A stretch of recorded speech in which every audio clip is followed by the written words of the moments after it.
Welcome back. Well, I was going to show the video for the glasses today, but I only had 29 people who wanted to see it, so we're going to show it anyway. Seriously guys, thank you so much. I really appreciate it. Some very nice comments, and even the people who didn't like the shape wanted to see the video, or maybe they just wanted to bug Mike. Either way, let's go ahead and get started. The wood shop is sponsored by Robust Lathes, Easy Wood Tools, and ChefwareKits.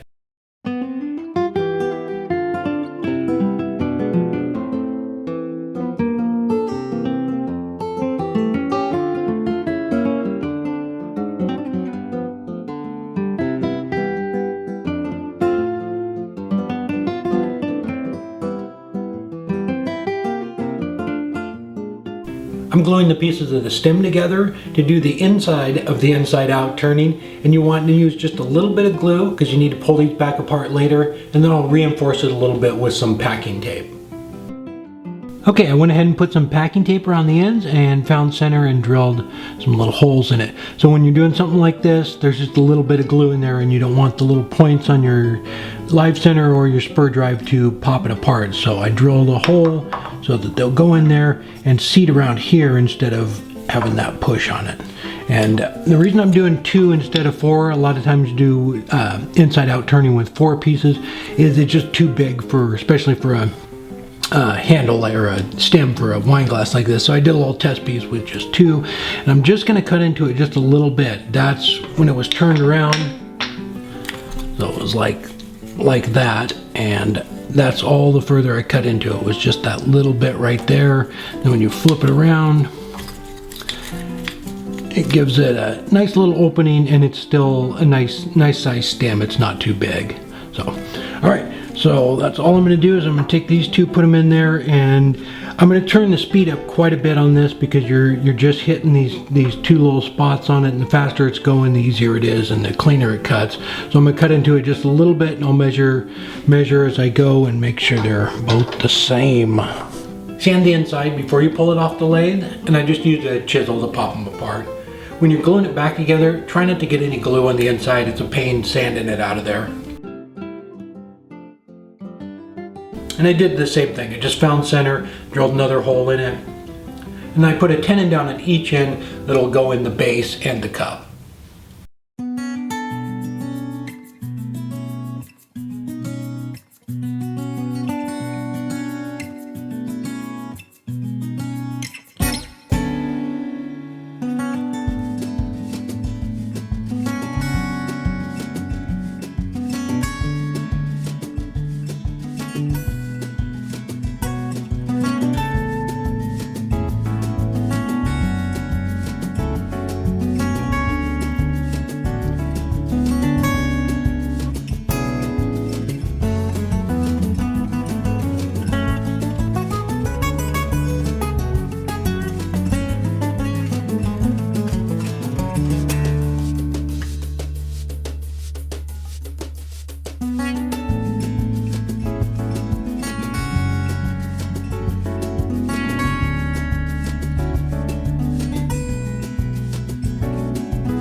I'm using just regular hot glue to glue on the blanks for the cups, and just keep in mind this stuff works great. I've never had a problem with it, but you want to get the glue really hot.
Try and make your finishing cuts on something especially like this where it's hard to get inside and sand. Just make them nice, clean, even pass and try and eliminate as much tear out as you can.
There we go. I'm sorry I didn't film gluing them together. I was just a little disappointed with the shape at that point. I didn't even film it. So I just put a tenon down on each end of the stem here, and the holes I drilled with the Forstner bit, just put them in there, and I just set a weight on it.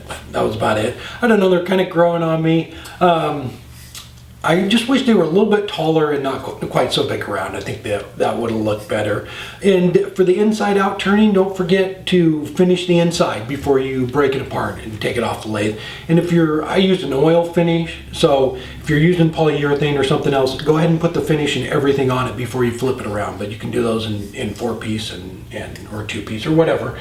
I did have a couple of suggestions for the goblet / lights was a good one. I had somebody suggest that. I think that maybe they look better a little light. And of course cowbells, because the world can never have enough cowbells. Good one.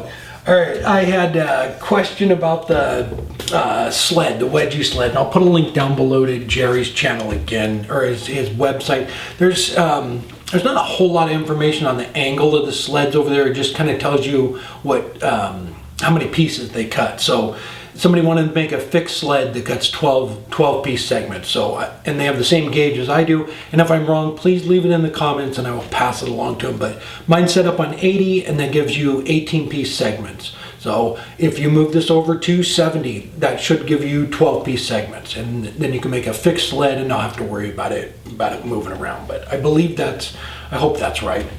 All right, I want to thank, I want to congratulate Eric Clark. He won this month's giveaway over on Patreon, one of my turned boxes. So congratulations, Eric, and I will get that in the mail. And thank you so much for your support, guys. I really appreciate it. And I'm gonna put the glasses up on my Etsy store as well. So if you like them, and they'll be up for sale over there. All right, if this is your first time here, I have a new project video every Friday. I hope to see you there. And if you haven't done so yet, please subscribe. Till next time, take care.